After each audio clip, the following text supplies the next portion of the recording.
করছেন আপনি? এই, আপনি এভাবে ভেতরে চলে আসলেন কেন? হ্যাঁ, আপনাকে তো আমি বললাম যে আপনার ভাই বাসায় নেই। নয়ন তাহলে বাসায় নাই? বাসায় থাকলে কি আপনাকে বলতাম যে বাসায় নেই? কেন আমি আপনাকে মিথ্যা কথা বলতে যাব? না না, তুমি আমাকে মিথ্যা কথা কেন বলবা? আমি তো সেটা বলি নাই। আচ্ছা, নয়ন কখন আসবে? কখন আসবে সেটা আমি কিভাবে বলবো? আপনার ভাই কোথায় যায়, কি করে সেটা কি আমাকে বলে? এটা কেমন কথা? কোথায় যায়, কি করে, সেটা তো তোমাকে বলা উচিত। হ্যাঁ, বলা উচিত।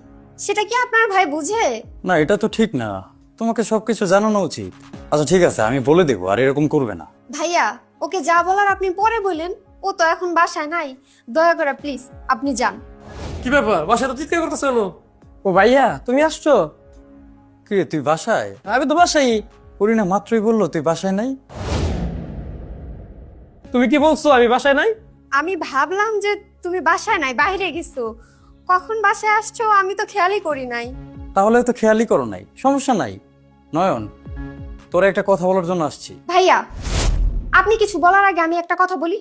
এই যে আপনারা দুদিন পর পর গ্রাম থেকে এসে একটা ঝামেলা পাকিয়ে দিয়ে চলে যান, এটা কিন্তু মোটেও আমার কাছে ভালো লাগে না। এটা কেমন কথা বললা তুমি পরি? আমরা আবার তোমাদের কি ঝামেলা করলাম? ঝামেলা করেন না, কোনোদিন তো আমাদের কথা আপনাদের মনে পড়ে না। কিন্তু যখনই গ্রাম থেকে কোনো রোগী শহরের হাসপাতালে আসে, তখনই আমাদের কথা মনে পড়ে যায় আপনাদের। তুমি থামো না, কি কি যে বলতেছো? কেমন কথা বললা? আমরা কি শুধু সমস্যায় পড়ে তোমাদের কাছে আসি? তো আসেনি তো, তা না হলে কি? এখনো নিশ্চয়ই কোনো একটা সমস্যার কারণেই আসছেন। শহরে কোনো কাজে আসছিলেন তাই না? দুপুরে হয়তো খান নাই, এখন খেয়ে বের হয়ে যাবেন। উনি তো আমার বড় ভাই, ওনার সাথে তুমি এরকম ব্যবহার করতেছো কেন? তুমি থামো।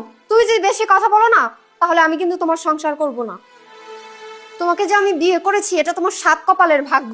বিয়ের আগে কি জানতাম যে তুমি একটা গেও ভূত? আমার ফ্যামিলির স্ট্যাটাস আর তোমার ফ্যামিলির স্ট্যাটাস কি যায়? কোথায় আমার ফ্যামিলির লোকজন ট্যুর দিতে চলে যায় সিঙ্গাপুর, মালয়েশিয়া, আর তোমার ফ্যামিলির মানুষ ঢাকা আসার জন্য স্বপ্ন দেখে। এখন তুমি কিন্তু একটু বেশি বলে ফেলছো। আচ্ছা আচ্ছা, অনেক হয়েছে, অনেক হয়েছে। তোমরা একটু থামো। হ্যাঁ, আমি চাই না আমার কারণে তোমাদের সংসারে কোনো অশান্তি হোক। আমি চলে যেতেছি। ভাইয়া প্লিজ, তুমি ওর কথা রাগ করো না, তুমি একটু বসো। তাই তুমি কোনো কথা বলবা না, থামো। আচ্ছা নয়ন, শোন না, তুই আর কোনো কথা বলিস না। আমি চলে যাই। হ্যাঁ, পরি হয়তো রাগ করতেছে। আর ওই আমাদের বাজারের সামনের যে জমিটা, সেই জমিটা আমি বিক্রি করে দিছি, বুঝছিস? ওখানে তো তোর আগে 4% জমি ছিল। সেই জমির দাম হচ্ছে 8 লাখ টাকা। তুই তো ওই জমির কোনো খোঁজ খবর রাখিস না, আমি ভাবলাম তোর টাকাটা দিয়ে যাই। আমার তো এটা খেয়ালই ছিল না, ওখানে আমাদের একটা জমি আছে।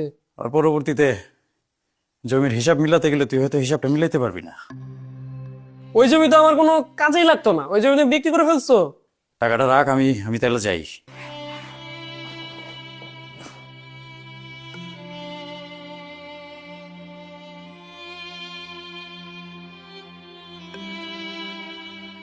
আচ্ছা ঠিক আছে, টাকাটা তুই নে। দেখি কই কই কত টাকা? আবার টাকা তো কম দিল না। না, 8 লাখ টাকাই আছে। হ্যাঁ, আচ্ছা না, 8 লাখ টাকাই তো আছে। ভাইয়া, আপনি একটু বসেন, আপনার জন্য নাস্তার ব্যবস্থা করি। না না, আমার খিদা নাই। আমি দুপুরবেলা বাইরের হোটেল থেকে খেয়ে আসছি। আর গ্রামে থেকে যারা শহরে আসে, তারা সবাই আত্মীয়ের বাড়িতে খাওয়ার ভরসা করে না। হিসাবটা বুঝতে পারছিস তো নাকি? জমির টাকাটা তুই রাখ, আমি যাই। ওই যে পরি হয়তো রাগ করতেছে। তোমরা সুখী হও, দোয়া করি।